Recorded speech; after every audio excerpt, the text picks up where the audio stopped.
ನಮಸ್ಕಾರ. ಇವತ್ತಿನ ನಮ್ಮ ಆಳವಾದ ಚರ್ಚೆಗೆ ಸ್ವಾಗತ. ಸಾಮಾನ್ಯವಾಗಿ ಎಲ್ಲರಿಗೂ ಗೊತ್ತಿರೋ ತುಂಬ ಪ್ರಸಿದ್ಧವಾದ ಗಾಯತ್ರಿ ಮಂತ್ರ ಇದೆಯಲ್ಲ, ಅದರ ಹಿಂದೆ ಅಡಗಿರೋ ಆಳವಾದ ಅರ್ಥಗಳನ್ನ, ಒಂದು ಪ್ರಾಚೀನ ಸ್ತುತಿ ಹೇಗೆ ಬಿಚ್ಚಿಡುತ್ತೆ ಅನ್ನೋದನ್ನು ಇವತ್ತು ನಾವು ನೋಡೋಣ.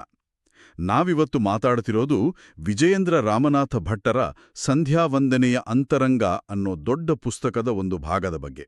ಅಂದ್ರೆ ಭಾಗವತ ಪುರಾಣದಲ್ಲಿ ಬರೋ ಯಾಜ್ಞವಲ್ಕ್ಯರ ಸ್ತುತಿ. ಈ ಸ್ತುತಿ ಏನಿದೆ, ಇದು ಗಾಯತ್ರಿ ಮಂತ್ರಕ್ಕೆ ಒಂಥರ ವಿವರಣೆ ಥರ. ಒಂದು ಭಾಷ್ಯ ಇದ್ದ ಹಾಗೆ ಹೇಗೆ ಕೆಲಸ ಮಾಡುತ್ತೆ, ಅದರ ಒಂದೊಂದು ಪದದ ಒಳಗಿನ ಅರ್ಥವನ್ನ ಇದು ಹೇಗೆ ಹೇಳುತ್ತೆ, ಇದನ್ನ ತಿಳ್ಕೊಳ್ಳೋದೇ ನಮ್ಮ ಇವತ್ತಿನ ಉದ್ದೇಶ. ಇದು ಕೆಲವೊಮ್ಮೆ ಸ್ವಲ್ಪ ಗಹನ ಅನ್ಸಬಹುದು, ಸ್ವಲ್ಪ ಗಮನ ಇತ್ತು ಕೇಳಿದ್ರೆ ಚೆನ್ನಾಗಿ ಅರ್ಥ ಆಗುತ್ತೆ. ಹಾಗಾದ್ರೆ ಶುರು ಮಾಡೋಣ. ಮೊದಲ್ಗೆ ಈ ಸ್ತುತಿಯ ಹಿನ್ನೆಲೆ ಏನು? ಯಾರಿವರು ಯಾಜ್ಞವಲ್ಕ್ಯರು? ಅವರು ಯಾಕೆ ಈ ಸ್ತುತಿಯನ್ನ ರಚಿಸಿದ್ರು? ಒಳ್ಳೆ ಪ್ರಶ್ನೆ. ವಿಷಯವನ್ನ ಶುರು ಮಾಡೋಕೆ ಇದು ಸಲಿದಾರಿ. ಯಾಜ್ಞವಲ್ಕ್ಯರು ಅಂದ್ರೆ ಅವರು ದೊಡ್ಡ ಋಷಿಗಳು, ಮಹಾಜ್ಞಾನಿಗಳು. ಒಂದು ಸನ್ನಿವೇಶದಲ್ಲಿ ಏನಾಗುತ್ತೆ, ಅವರು ತಮ್ಮ ಗುರುಗಳಾದ ವೈಶಂಪಾಯನ ಋಷಿಗಳ ಕೋಪಕ್ಕೆ ಗುರಿಯಾಗ್ತಾರೆ. ಆಗ ಅವರು ಕಲ್ತಿದ್ದ ಯಜುರ್ವೇದದ ಮಂತ್ರಗಳನ್ನ ಮರ್ತೋಗ್ಲಿ ಅನ್ನೋ ಒಂದು ಶಾಪಕ್ಕೆ ಒಳಗಾಗ್ತಾರೆ. ಹೌದು. ಹಾಗೆ ವೇದಜ್ಞಾನವನ್ನ ಕಳ್ಕೊಂಡ ಮೇಲೆ ಅದನ್ನ ಮತ್ತೆ ಪಡಿಬೇಕು ಅಂತ ಅವರು ತುಂಬಾ ಕಠಿಣವಾದ ತಪಸ್ಸು ಮಾಡಿ ಸೂರ್ಯದೇವನನ್ನ ಕುರಿತು ಪ್ರಾರ್ಥನೆ ಮಾಡ್ತಾರೆ. ಆ ಸಮಯದಲ್ಲಿ ಅವರ ಮನಸ್ಸಿನಿಂದ, ಹೃದಯದಿಂದ ಬಂದ ಆ ಭಕ್ತಿ ತುಂಬಿದ ಪ್ರಾರ್ಥನೆಯೇ ಈ ಯಾಜ್ಞವಲ್ಕ್ಯರ ಸ್ತುತಿ. ಇದರ ಮೂಲ ನಮ್ಗೆ ಭಾಗವತ ಮಹಾಪುರಾಣದ 12ನೇ ಸ್ಕಂದದಲ್ಲಿ ಸಿಕ್ಕುತ್ತೆ. ಅಂದ್ರೆ ವೇದಜ್ಞಾನವನ್ನ ಮತ್ತೆ ಪಡೆಯೋಕೆ ಸೂರ್ಯನಿಗೆ ಮಾಡಿದ ಪ್ರಾರ್ಥನೆ ಇದು. ಸರಿ. ಆದ್ರೆ ಆ ಪುಸ್ತಕದಲ್ಲಿ ಈ ಸ್ತುತಿ ಬರೀ ಸೂರ್ಯನಿಗೆ ಮಾತ್ರ ಅಲ್ಲ, ಅವನ ಒಳಗಿರೋ ಪರಮಾತ್ಮನಿಗೆ ಸಲ್ಲುತ್ತೆ ಅಂತ ಹೇಳಿದಾರಲ್ಲ, ಅದನ್ನ ಸ್ವಲ್ಪ ವಿವರಿಸ್ತೀರಾ? ಹೌದು, ಇದು ಬಹಳ ಇಂಪಾರ್ಟೆಂಟ್ ಪಾಯಿಂಟ್. ನೋಡಿ, ಸ್ತುತಿ ಶುರುವಾಗೋದು ಓಂ ನಮೋ ಭಗವತೆ ಆದಿತ್ಯಾಯ ಅಂತ, ನೇರವಾಗಿ ಸೂರ್ಯನಿಗೆ ನಮಸ್ಕಾರ ಹೇಳೋ ಹಾಗೆ. ಆದ್ರೆ ಆ ಸ್ತುತಿಯಲ್ಲಿ ಬಳಸಿರೋ ಪದಗಳನ್ನ, ವಿಶೇಷಣಗಳನ್ನ ನಾವು ಗಮನಿಸಿದ್ರೆ ಅದು ಬರೀ ಈ ಕಣ್ಣಿಗೆ ಕಾಣೋ ಸೂರ್ಯನನ್ನ ಮೀರಿರೋ ಒಂದು ತತ್ವವನ್ನ ಹೇಳ್ತಿದೆ ಅಂತ ಗೊತ್ತಾಗುತ್ತೆ. ಹೇಗೆ? ಉದಾಹರಣೆಗೆ, ಅದರಲ್ಲಿ ಈಶ್ವರ, ಭಗವನ್ ಮತ್ತೆ ಅಖಿಲ ಜಗದಾತ್ಮ ಸ್ವರೂಪೇಣ ಕಾಲರೂಪೇಣ ಚ ಅಂದ್ರೆ ಇಡೀ ಜಗತ್ತಿಗೆ ಆತ್ಮ ಆಗಿರೋನು, ಕಾಲ ಸ್ವರೂಪನೂ ಆಗಿರೋನು, ಆಮೇಲೆ ಬುಧರ್ಷಭ ಅಂದ್ರೆ ಜ್ಞಾನಿಗಳಲ್ಲಿ ಶ್ರೇಷ್ಠ ಅನ್ನೋ ಪದಗಳೆಲ್ಲ ಬರುತ್ತೆ. ಇವೆಲ್ಲ ಬರೀ ಆಕಾಶದಲ್ಲಿ ಕಾಣೋ ಸೂರ್ಯನಿಗೆ ಪೂರ್ತಿಯಾಗಿ ಅನ್ವಯ ಆಗಲ್ಲ ಅಲ್ವಾ? ಹೌದು, ನಿಜ. ಇಲ್ಲಿ ಅಂತರ್ಯಾಮಿ ತತ್ವದ ಕಾನ್ಸೆಪ್ಟ್ ಬರುತ್ತೆ. ಸಿಂಪಲ್ ಆಗಿ ಹೇಳೋದಾದ್ರೆ, ಪ್ರತಿಯೊಂದ್ರ ಒಳಗೂ ಒಂದು ನಿಯಂತ್ರಕ ಶಕ್ತಿಯಾಗಿರೋ ದೈವಿ ಸತ್ವ. ಬೃಹತ್ ತಂತ್ರಸಾರ ಅನ್ನೋ ಗ್ರಂಥದಲ್ಲಿ ಒಂದು ರೂಲ್ ಇದೆ. ಹೇಗೆ ಅಂದ್ರೆ, ಒಂದು ಶಬ್ದ ಒಂದು ವಸ್ತುವನ್ನ, ಉದಾಹರಣೆಗೆ ಸೂರ್ಯ, ಹೇಳಿದ್ರೆ ಆ ಶಬ್ದದ ಅರ್ಥಕ್ಕೆ ಸರಿಹೊಂದದ ಗುಣಗಳನ್ನ ಆ ವಸ್ತುವಿನ ಅಂತರ್ಯಾಮಿಗೆ, ಅಂದ್ರೆ ಅದರ ಒಳಗೆ ನೆಲೆಸಿರೋ ಪರಮಾತ್ಮನಿಗೆ ಅನ್ವಯಿಸ್ಬೇಕು ಅಂತ. ಇದು ಸ್ವಾರಸ್ಯವಾಗಿದೆ. ಹೌದು. ಈ ನಿಯಮದ ಪ್ರಕಾರ ಸೂರ್ಯನಿಗೆ ಪೂರ್ತಿಯಾಗಿ ಹೊಂದದ ಈ ಶ್ರೇಷ್ಠ ಗುಣಗಳನ್ನ ಸೂರ್ಯನೊಳಗಿರೋ ಪರಮಾತ್ಮನಿಗೆ, ಅಂದ್ರೆ ಸೂರ್ಯನಾರಾಯಣನಿಗೆ, ಇನ್ನೂ ಸ್ಪೆಸಿಫಿಕ್ ಆಗಿ ಹೇಳೋದಾದ್ರೆ ಹಯಗ್ರೀವ ರೂಪಕ್ಕೆ ಅನ್ವಯಿಸ್ಬೇಕು. ಇದನ್ನ ಭಾಗವತದ ಕೊನೆಯಲ್ಲಿ ಉಗ್ರಶ್ರವ ಸೂತ್ರು ಕೂಡ ಕನ್ಫರ್ಮ್ ಮಾಡ್ತಾರೆ. ಏವಂ ಸ್ತುತಃ ಸ ಭಗವಾನ್ ವಾಜಿರೂಪಧರೋ ಹರಿ ಅಂತ. ಅಂದ್ರೆ ಹೀಗೆ ಸ್ತುತಿ ಮಾಡಿಸ್ಕೊಂಡ ಭಗವಂತ ಹರಿ ಕುದುರೆ ರೂಪ ಧರಿಸಿದವನು ಅಂತ. ಈ ಸ್ತುತಿ ಸೂರ್ಯಮಂಡಲದಲ್ಲಿರೋ ಹಯಗ್ರೀವ ರೂಪದ ಪರಮಾತ್ಮನಿಗೆ ಸಲ್ಲುತ್ತೆ ಅನ್ನೋದು ಕ್ಲಿಯರ್ ಆಗುತ್ತೆ. ಹಾಗಾದ್ರೆ ಸ್ತುತಿಯ ಪದಗಳು ಭೌತಿಕ ರೂಪವನ್ನ ಮೀರಿ ಅದರ ಒಳಗಿರೋ ದೈವತ್ವವನ್ನ ಹೇಳ್ತಿವೆ ಅನ್ನೋದು ಇದರ ಅರ್ಥ. ಇದು ನಿಜಕ್ಕೂ ಆಳವಾದ ವಿಷಯವೇ ಸರಿ. ಹಾಗಾದ್ರೆ ಈ ಸ್ತುತಿಗೂ ನಾವೆಲ್ಲ ಜಪಿಸೋ ಗಾಯತ್ರಿ ಮಂತ್ರಕ್ಕೂ ಡೈರೆಕ್ಟ್ ಸಂಬಂಧ ಏನು? ಈಗ ಬಂತು ನೋಡಿ ಮುಖ್ಯ ವಿಷಯ. ಈ ಚರ್ಚೆಯ ಹಾರ್ಟ್ ಅಂತಾನೆ ಹೇಳ್ಬಹುದು. ಈ ಯಾಜ್ಞವಲ್ಕ್ಯರ ಸ್ತುತಿ ಇದೆಯಲ್ಲ, ಇದು ಗಾಯತ್ರಿ ಮಂತ್ರಕ್ಕೆ ಒಂದು ವಿಸ್ತಾರವಾದ ಭಾಷ್ಯ, ಅಂದ್ರೆ ವಿವರಣೆ, ವ್ಯಾಖ್ಯಾನ ಇದ್ದ ಹಾಗೆ. ಗಾಯತ್ರಿ ಮಂತ್ರದಲ್ಲಿರೋ ಒಂದೊಂದು ಪದ ಭಗವಂತನ ಯಾವ ಗುಣವನ್ನ ಹೇಳುತ್ತೋ ಆ ಗುಣಕ್ಕೆ ಸಪೋರ್ಟ್ ಮಾಡೋ ವಿವರಣೆ ಈ ಸ್ತುತಿಯಲ್ಲಿ ಸಿಗುತ್ತೆ. ಹೇಗೆ ಅಂತ ಒಂದೊಂದಾಗಿ ನೋಡೋಣ, ಆಗ ಕ್ಲಿಯರ್ ಆಗುತ್ತೆ. ಖಂಡಿತ. ಇದು ಕೇಳೋಕೆ ತುಂಬಾ ಇಂಟ್ರೆಸ್ಟಿಂಗ್ ಆಗಿದೆ. ಗಾಯತ್ರಿಯ ಮೊದಲ ಪದ ತತ್ತಿಂದ ಶುರು ಮಾಡೋಣ. ಸರಿ. ಗಾಯತ್ರಿಯ ತತ್ಪದಕ್ಕೆ ಸಾಮಾನ್ಯವಾಗಿ ಅದು ಅಥವಾ ಆ ಪ್ರಸಿದ್ಧನಾದವನು ಅಂತ ಅರ್ಥ ಮಾಡ್ತಾರೆ. ಇದು ಭಗವಂತ ಎಲ್ಲೆಲ್ಲೂ ಇದ್ದಾನೆ, ಅವನೇ ಶ್ರೇಷ್ಠ, ಅವನು ಎಲ್ಲರಿಗೂ ತಿಳಿದವನು ಅನ್ನೋದನ್ನ ಸೂಚಿಸುತ್ತೆ. ಈಗ ಯಾಜ್ಞವಲ್ಕ್ಯರ ಸ್ತುತಿಗೆ ಬಂದ್ರೆ ಅಲ್ಲಿ ಅಖಿಲ ಜಗದಾತ್ಮ ಸ್ವರೂಪೇಣ ಕಾಲರೂಪೇಣ ಚ ಅಂದ್ರೆ ಇಡೀ ಜಗತ್ತಿನ ಆತ್ಮ ಆಗಿರೋ, ಕಾಲರೂಪ ಆಗಿರೋ, ಮತ್ತೆ ಅಂತರ್ಹೃದಯಶು ಬಹಿರಪಿ ಆಕಾಶ ಇವ ಅಂದ್ರೆ ಜೀವಿಗಳ ಹೃದಯದ ಒಳಗೂ ಹೊರಗೆ ಆಕಾಶ ಇದ್ದ ಹಾಗೆ ಎಲ್ಲೆಲ್ಲೂ ಹರಡ್ಕೊಂಡಿರೋ ಈ ವಾಕ್ಯಗಳು ಬರುತ್ತೆ.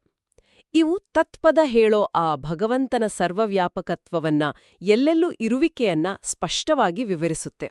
ಓ ಹೌದು, ಅಂದ್ರೆ ತತ್ತನ್ನು ಆ ಚಿಕ್ಕ ಪದದ ಹಿಂದಿಲೋ ಆ ವಿಶಾಲವಾದ ಅರ್ಥವನ್ನ ಈ ಸ್ತುತಿಯ ಸಾಲುಗಳು ನಮ್ಗೆ ಮನ್ಸಿಗೆ ತಂದುಕೊಡುತ್ತಲ್ವಾ?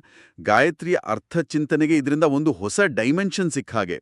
ಸರಿ, ಮುಂದಿನ ಪದ ಸವಿತುಹು. ಸವಿತುಹು ಅಂದ್ರೆ ಸವಿತೃದೇವನ ಅಂದ್ರೆ ಸೃಷ್ಟಿಕರ್ತನಾದ, ಎಲ್ಲರನ್ನೂ ಪ್ರೇರೇಪಿಸೋ ಸೂರ್ಯನಾರಾಯಣನ ಅಂತ. ಇದು ಮುಖ್ಯವಾಗಿ ಭಗವಂತನ ಸೃಷ್ಟಿ ಮಾಡೋ ಶಕ್ತಿಯನ್ನ ಹೇಳುತ್ತೆ. ಸ್ತುತಿಯಲ್ಲಿ ಲೋಕಾನ್ ಸೃಜತಿ ಸಿಸೃಕ್ಷಯ ಅಂತ ಒಂದು ಮಾತು ಬರುತ್ತೆ. ಅಂದ್ರೆ ಸೃಷ್ಟಿ ಮಾಡಬೇಕು ಅನ್ನೋ ಇಚ್ಛೆಯಿಂದ ಲೋಕಗಳನ್ನ ಸೃಜಿಸುತ್ತಾನೆ. ಇನ್ನೊಂದು ಕಡೆ ಲೋಕಪಾಲಾನ್ ಅನುವಹತಿ ಅಂತ ಅಂದ್ರೆ ಲೋಕಪಾಲಕರು ಅವನನ್ನ ಅನುಸರಿಸಿ ಕೆಲಸ ಮಾಡುವಂತೆ ಮಾಡುತ್ತಾನೆ, ಅಂದ್ರೆ ಎಲ್ಲರ ನಿಯಾಮಕನಾಗಿದ್ದಾನೆ ಅಂತ ಅರ್ಥ. ಇದೆಲ್ಲ ಅವನ ಸೃಷ್ಟಿಶಕ್ತಿ, ನಿಯಂತ್ರಣ ಶಕ್ತಿಯನ್ನ ಹೇಳುತ್ತೆ. ಸರಿ ಸರಿ, ಸೃಷ್ಟಿಕರ್ತೃತ್ವ ಗುಣ ಅರ್ಥ ಆಯ್ತು. ಆಮೇಲೆ ವರೇಣ್ಯಂ ಪದ ಬರುತ್ತಲ್ಲ, ಅದರ ಅರ್ಥವೇನು? ವರೇಣ್ಯಂ ಅಂದ್ರೆ ಶ್ರೇಷ್ಠವಾದದ್ದು, ಪೂಜೆಗೆ ಯೋಗ್ಯವಾದದ್ದು, ಆಶ್ರಯಿಸಲು ಯೋಗ್ಯವಾದದ್ದು. ಇದು ಭಗವಂತ ಎಲ್ಲರಿಗಿಂತ ಶ್ರೇಷ್ಠ, ಅವನೇ ಬೆಸ್ಟ್ ಅನ್ನೋ ಗುಣವನ್ನ ಹೇಳುತ್ತೆ. ಸ್ತುತಿಯಲ್ಲಿ ಬುಧರ್ಷಭ ಅಂದ್ರೆ ಜ್ಞಾನಿಗಳಲ್ಲಿ ಶ್ರೇಷ್ಠ, ಅಧಿಪತಿ ಅಂದ್ರೆ ಎಲ್ಲಕ್ಕೂ ಒಡೆಯ ಅನ್ನೋ ಪದಗಳು ನೇರವಾಗಿ ಇದನ್ನೇ ಹೇಳುತ್ತೆ. ಅಷ್ಟೇ ಅಲ್ಲ, ಇನ್ನೊಂದು ಅದ್ಭುತವಾದ ವರ್ಣನೆ ಇದೆ ಕೇಳಿ. ಬ್ರಹ್ಮಾದಯೋಪಿ ಯಸ್ಯ ಸತತಂ ಕಮಲಕೋಶಾಂಜಲಿಮುಪಹೃತ್ಯ ಆರಾಧನೋಪಕರಣೈಹಿ ಅಂದ್ರೆ ಬ್ರಹ್ಮನೇ ಮೊದಲಾದ ಎಲ್ಲಾ ದೇವತೆಗಳು ಕೂಡ ಕಮಲದ ಮೊಗ್ಗಿನ ಹಾಗೆ ಕೈಮುಗಿದು ಪೂಜಾ ಸಾಮಗ್ರಿಗಳನ್ನ ಹಿಡಿದು ಸತತವಾಗಿ ಯಾರನ್ನ ಪೂಜೆ ಮಾಡ್ತಾರೋ ಅಂತ. ಓಹೋ, ಹೌದು, ಇದು ಬರೀ ನಮ್ಮಂತವರಲ್ಲ, ದೇವಾನುದೇವತೆಗಳಿಂದಲೂ ಪೂಜೆಗೊಳ್ಳೋ ಅವನ ಶ್ರೇಷ್ಠತೆಯನ್ನ, ವರೇಣ್ಯಂ ಅನ್ನೋ ಪದದ ಅರ್ಥವನ್ನ ಎತ್ತಿ ತೋರಿಸುತ್ತೆ. ಬ್ರಹ್ಮನೇ ಮೊದಲಾದ ದೇವತೆಗಳೇ ಪೂಜೆ ಮಾಡ್ತಾರೆ ಅಂದಾಗ ಆ ವರೇಣ್ಯಂ ಪದದ ಗಾಂಭೀರ್ಯನೇ ಬೇರೆ ಅಲ್ವಾ? ಸರಿ, ಗಾಯತ್ರಿಯಲ್ಲಿ ತುಂಬಾ ಮುಖ್ಯ ಅಂತಾರಲ್ಲ, ಆ ಭರ್ಗಃ ಪದದ ಬಗ್ಗೆ ಸ್ತುತಿ ಏನ್ ಹೇಳುತ್ತೆ? ಹೌದು, ಭರ್ಗಃ ಪದಕ್ಕೆ ತುಂಬಾ ಅರ್ಥಗಳಿವೆ. ತೇಜಸ್ಸು, ಜ್ಞಾನಸ್ವರೂಪ, ಪಾಪಗಳ್ನ ಸುಟ್ಟು ಹಾಕೋ ಶಕ್ತಿ, ಹೀಗೆ. ಇದು ಭಗವಂತನ ಜ್ಞಾನಮಯವಾದ ಬೆಳಕಿನ ರೂಪವನ್ನ, ನಮ್ಮ ಅಜ್ಞಾನವನ್ನ, ಪಾಪಗಳ್ನ ನಾಶ ಮಾಡೋ ಕೆಪಾಸಿಟಿಯನ್ನ ಹೇಳುತ್ತೆ. ಯಾಜ್ಞವಲ್ಕ್ಯರ ಸ್ತುತಿಯಲ್ಲಿ ಈ ಅರ್ಥಗಳಿಗೆ ಸಪೋರ್ಟ್ ಮಾಡೋ ಹಾಗೆ ತುಂಬಾ ವಾಕ್ಯಗಳಿವೆ. ಒಂದು ಕಡೆ ಲೋಕ ವ್ಯವಹಾರಂ ನಿರ್ವಹತಿ ಅಂದ್ರೆ ಲೋಕದ ವ್ಯವಹಾರವನ್ನೆಲ್ಲ ನಡೆಸ್ತಾನೆ. ಇದು ಅವನ ಜಗತ್ತನ್ನ ನಡೆಸೋ ಶಕ್ತಿಯನ್ನ, ಆ ತೇಜಸ್ಸನ್ನ ಸೂಚಿಸುತ್ತೆ. ಇನ್ನೊಂದು ಕಡೆ ಯ ಇಮಾಂ ಲೋಕಂ ಅಂಧತಮಸಿ ಸಂಜ್ಞಾಹೀನಂ ಮೃತಕಮಿವ ಅವಲೋಕ್ಯ ಕೃಪಯ ಅಂದ್ರೆ ಯಾರು ಈ ಲೋಕ ಅಜ್ಞಾನ ಅನ್ನೋ ಕತ್ತಲಲ್ಲಿ ಮುಳುಗಿ ಪ್ರಜ್ಞೆ ಇಲ್ದೆ ಹೆಣದ ಹಾಗೆ ಬಿದ್ದಿರೋದನ್ನ ನೋಡಿ ಕರುಣೆಯಿಂದ ಜ್ಞಾನದ ಬೆಳಕನ್ನ ಕೊಡ್ತಾನೋ ಅಂತ. ಇದು ಭರ್ಗಃ ಪದದ ಅಜ್ಞಾನ ನಾಶಕ, ಜ್ಞಾನ ಕೊಡೋ ಅರ್ಥವನ್ನ ಹೇಳುತ್ತೆ. ಹಾಗೇನೆ ಭಕ್ತಾನಾಂ ಪಾಪಕ್ಷಯ ಬೀಜಂ ಅವಭೃಜತಿ ಅಂದ್ರೆ ಭಕ್ತರ ಪಾಪಕರ್ಮಗಳ ಮೂಲ ಬೀಜವನ್ನೇ ಸುಟ್ಟು ಹಾಕ್ತಾನೆ ಅಂತ ಬರುತ್ತೆ. ಇದು ಭರ್ಗಃ ಶಬ್ದದ ಪಾಪನಾಶಕ ಅರ್ಥವನ್ನ ತುಂಬಾ ಸ್ಪಷ್ಟವಾಗಿ ಹೇಳುತ್ತೆ. ಭರ್ಗಃ ಅನ್ನೋ ಒಂದೇ ಪದದಲ್ಲಿ ಅಡಗಿರೋ ತೇಜಸ್ಸು, ಜ್ಞಾನ, ಪಾಪನಾಶಕ ಶಕ್ತಿ, ಈ ಎಲ್ಲ ಆಯಾಮಗಳನ್ನ ಸ್ತುತಿಯ ವಿವರಣೆಗಳು ಚೆನ್ನಾಗಿ ತೋರಿಸ್ಕೊಡುತ್ತೆ.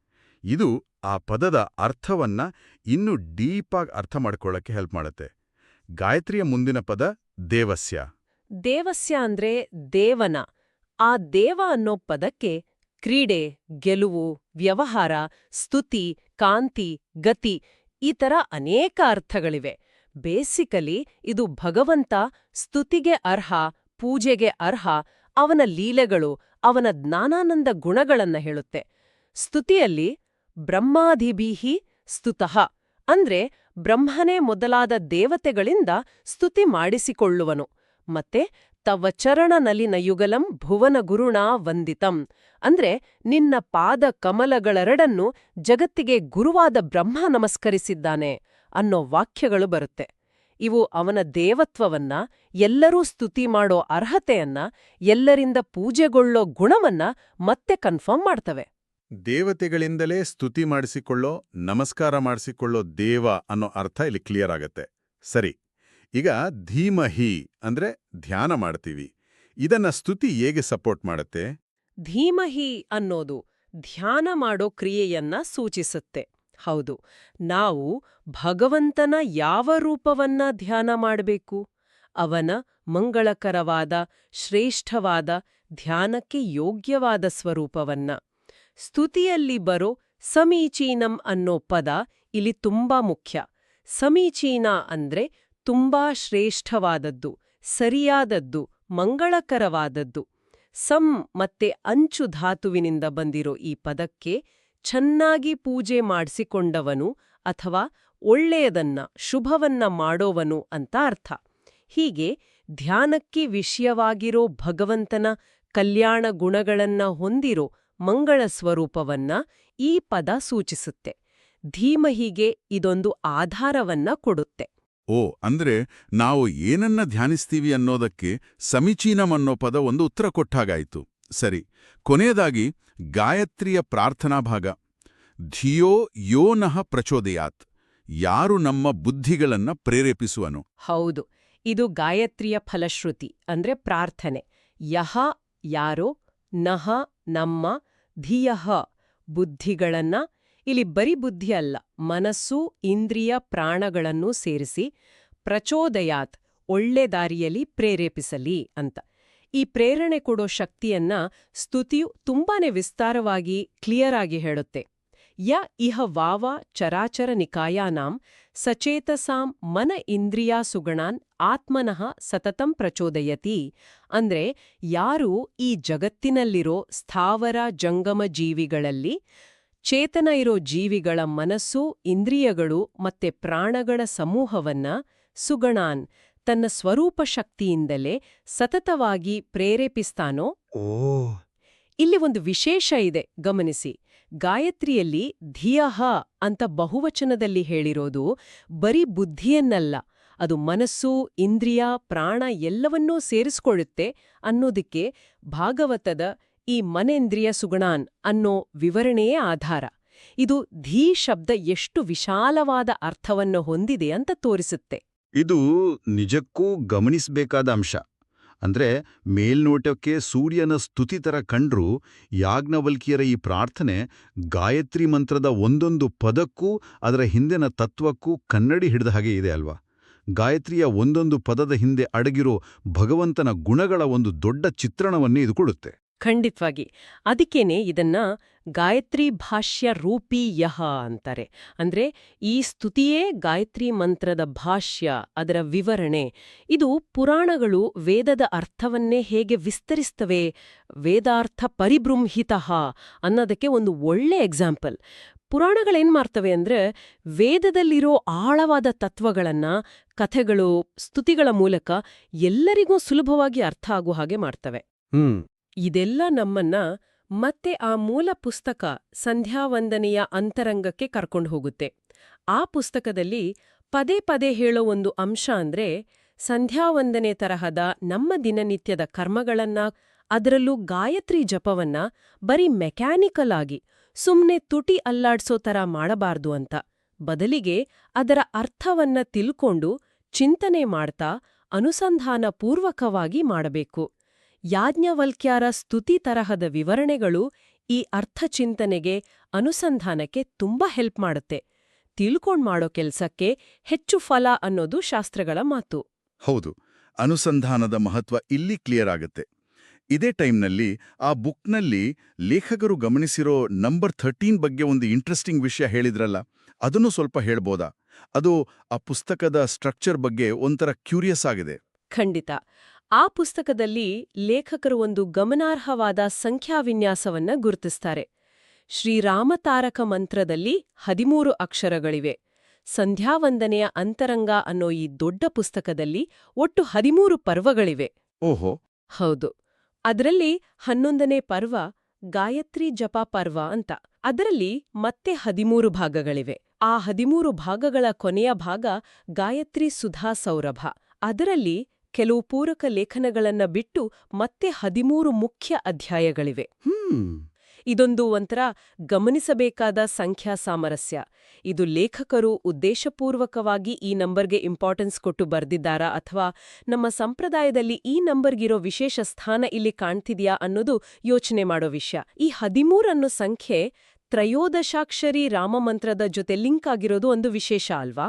ಇದು ನಾವೀಗ ಮಾತಾಡಿದ ಯಾಜ್ಞವಲ್ಕ್ಯರ ಸ್ತುತಿಯಂತಹ ಆಳವಾದ ವಿಷಯಗಳನ್ನ ಸಂಧ್ಯಾವಂದನೆಯ ಅಂತರಂಗ ಅನ್ನೋ ದೊಡ್ಡ ಪುಸ್ತಕದ ವಿಶಾಲವಾದ ಚೌಕಟ್ಟಿನಲ್ಲಿ ಇಟ್ಟು ನೋಡಕ್ಕೆ ಸಹಾಯ ಮಾಡುತ್ತೆ. ಹಾಗಾದ್ರೆ ಈ ಎಲ್ಲ ವಿವರಣೆಗಳ ಒಟ್ಟು ಸಾರಾಂಶ ಏನು ಅಂತ ಹೇಳಬಹುದು? ಯಾಜ್ಞವಲ್ಕ್ಯರು ಸೂರ್ಯನಿಗೆ ಮಾಡಿದ ಹಾಗೆ ಕಾಣೋ ಈ ಸ್ತುತಿ ನಿಜವಾಗಿ ಗಾಯತ್ರಿ ಮಂತ್ರದ ಒಂದು ಆಳವಾದ ಪದ ಪದಕ್ಕೂ ವಿವರಣೆ ಕೊಡೋ ಭಾಷೆ ಆಗಿದೆ.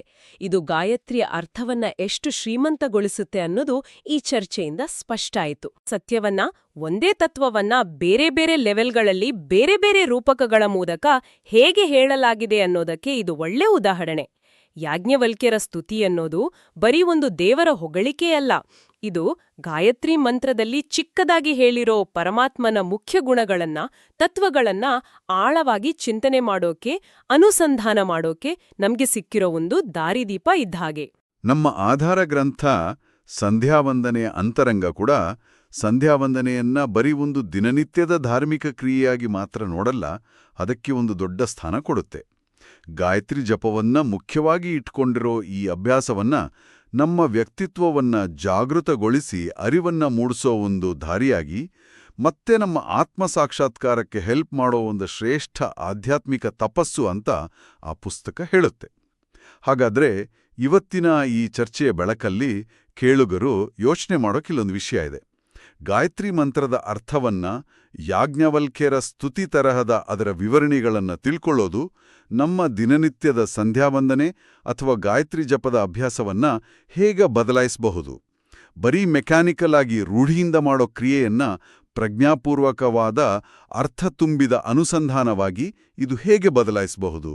ಈ ಬದಲಾವಣೆ ನಮ್ಮ ಸ್ಪಿರಿಚುವಲ್ ಗ್ರೋತ್ಗೆ ಹೇಗೆ ಸಹಾಯ ಮಾಡಬಹುದು? ಇದರ ಬಗ್ಗೆ ಯೋಚನೆ ಮಾಡೋಣ.